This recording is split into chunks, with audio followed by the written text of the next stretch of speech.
So Asher Shamara finally got down to business and looked at the bigger picture of everything that's going on in Xbox. And quite frankly, she said that they're not making enough money and they're gonna have to make some changes. And you know what? To be honest, at the end of the day, I am 100% with whatever she's talking about at this point because Xbox has not done a good job probably for the past 10 to 13 years.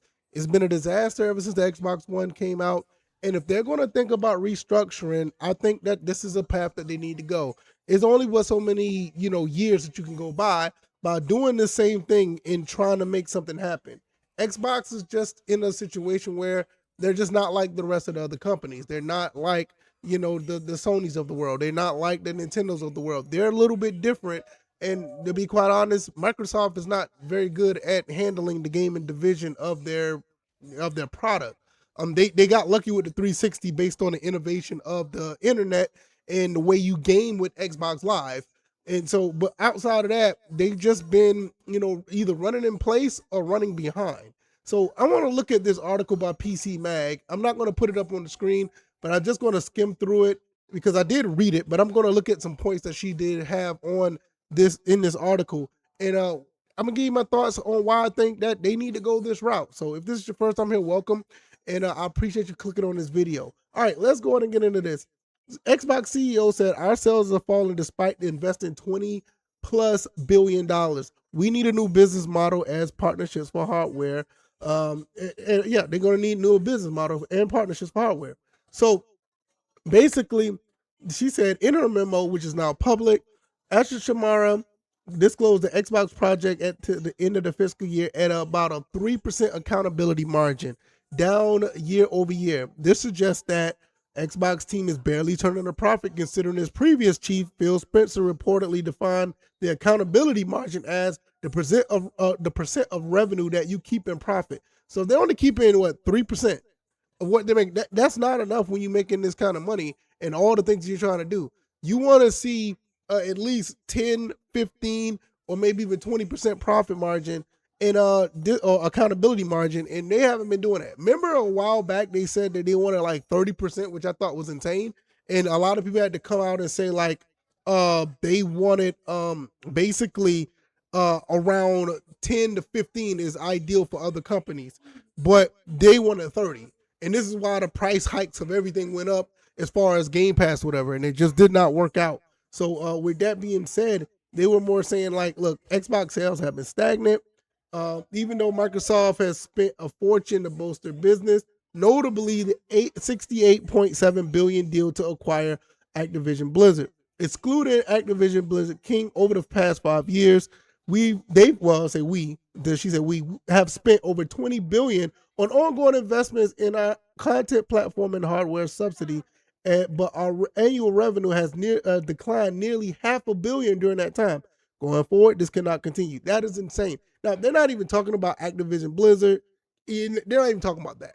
That's crazy. Outside of that, they spent over 20 billion. So the other Activision Blizzard was 68.7 billion, and I can't remember how much King was. I can't remember, but you gotta understand that's almost $80+ billion, $90+ billion on stuff, and then you're losing, and revenue is just keep declining. That you can't do that. I mean, it's not going to work. The memo had been released to justify reported layoffs, which are expected to occur after June 30th. Oh yeah, they're coming. They're coming. It's just going to continue. However, Shamar also framed the memo being upfront about the major challenges facing Xbox business. We won't succeed by hiding hard truths, nor will we succeed by doing the same thing and expecting different results. The memo reiterates comments that Shamar made the day before the interview with Forbes, where she warned that AI-driven memory shortage is upending console business. Yeah, you came from the AI side of things. You should have known that before that. I mean, you knew this already. We're in a hardware component crisis. She writes. Yeah, we knew that. Now, this is the thing, right? I think after everything that has happened with her taking over from Phil Spencer and Sarah Bond leaving, I think they actually got down to business. It was fun lowering Game Pass prices. It was fun doing all this other stuff. And don't get me wrong, I'm here for it. I'm 100% here for it. I'm not against it at all. But at the same time, we're starting to realize that after all that good PR stuff, you got to get in the office and get down to business. You got to get on that. You got to get in that boardroom. You got to get in the spreadsheets and see what's going on. And I'm pretty sure this was the time that they did that, and they realized, like, look, okay, this is an issue. This is a lot of stuff we're dealing with. The components of getting hardware, the problem that our consoles aren't selling, the problem with us not making a profit in general. Game Pass had to be lowered, even though that we need that money, but nobody's buying. It's a lot of stuff going on. Okay, she also says, when I joined as CEO in February, the price we paid for console storage components was over 2x as high as we paid last fall. So it's 2 times that we paid last fall. These costs have since doubled again, and as we pay for 2027 holiday season, we expect another significant increase, taking us over 5x the prices we paid 2 years earlier. So they're thinking about it's going over 5x more than what it was last time. And yes, I believe that. I'm looking at another graphics card, right? And thank God that the graphics cards haven't jumped up at the time I'm trying to buy another one. But I believe by the end of the year they're probably going to go up again. So this is, if you're into building PCs or whatever, this is probably like the last time you really could get in to build one. But that's a different story. But these console prices, they're going to continue to go up. I mean, there's nothing like we never seen before. Console prices never went up this far into a console cycle. But this is what you're dealing with. The memory costs and all this other stuff is going on. If you haven't got in now, it's going to be pretty tough. I don't have an Xbox Series no more. And I'm kind of dreading that a little bit because I do want to play E-Day. But, at the end of the day, it's not the end of the world for me. But if you're somebody like me that don't have one, you may be in a little bit of trouble. It is what it is. The situation is so bad, Shamara says, we're currently unable to make as many consoles as players want to buy, and we need a new business model and partnerships for the hardware as we remain committed to Helix. So listen to this. I'm going to run back because I kind of stuttered a little bit. She said, we are currently unable to make as many consoles as players want to buy, and we need a new business model and partnerships for hardware as we remain committed to Helix. I look, I'm gonna be honest. This not just for Xbox. This is probably for any other console that's coming out.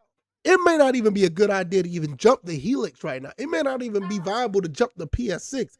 And Nintendo, they're probably going to stand pat with the Switch too, because the Switch 1 is still doing well. So, but nevertheless, it may not even be a good idea to even jump to another console right now. Their best bet is to try to push as many of these consoles they got now and optimize what they got. We may need to see these consoles live for another 4 years. I'm not joking when I say that, because especially with Xbox, they're in a bad spot. It's pretty bad. I think we reached a point where it will be hard to imagine that the mass audience can afford thousands of dollars to spend on a console generation. Now, people spend this money on a console generation. That's not a problem. But thousands of dollars on a console, that's going to be the problem. And, so she also says, and so I think we'll start to see a radically different business models that we never expect to start to come into orbit later this year. So that's interesting what she said right there. It's like, they'll radically see different business models that we never expect to start come into orbit later this year. And so I don't know what that means. What does that mean? I'm like, well, what are we doing here when he's talking about a different business model? I'm like, all right, are they going to like change where you're going to be renting a console, or are they going to be like having AI cloud consoles? Like, what are they going to do? Because if they can't sell consoles the way they want to, it's just going to be, it's going to be a really difficult situation for everybody. Because I don't think nobody wants to play any cloud consoles. They want their consoles at their house. People want their real hardware at home. Once you start dealing with that cloud stuff, yeah, some people may like it, but for the most part, people don't want to deal with that. And I don't think people are ready for it. But nevertheless, I think Xbox is in a big world of hurt right now. I think they're going to have to spin this thing off to somebody else. They're going to have to spin it off to somebody else. They're going to have to let somebody else do it and let them take the fall if they don't make it, because Xbox is continually, losing money. And the thing about it is, if they do spin it off to somebody else, whoever they spin it off to may be able to help them make a profit. Because even though they're making a profit, 3% is not enough. They're going to do a little bit more of what they're doing. And And I'm afraid that they're gonna have to make some real tough decisions that works out for everybody. Because the last decisions they made that they thought that would work for everybody, it worked for nobody. This is an Xbox was a disaster. Raising Game Pass prices was a disaster, and they're probably gonna have to hold on to this generation a little bit longer because Helix is not it. Not right now. Not for Xbox. Not for this company, but another company they may be all right. But you guys let me know what you guys think. I think they need to go in and slide it off to somebody else. But yeah, y'all take it easy and y'all be blessed. Peace.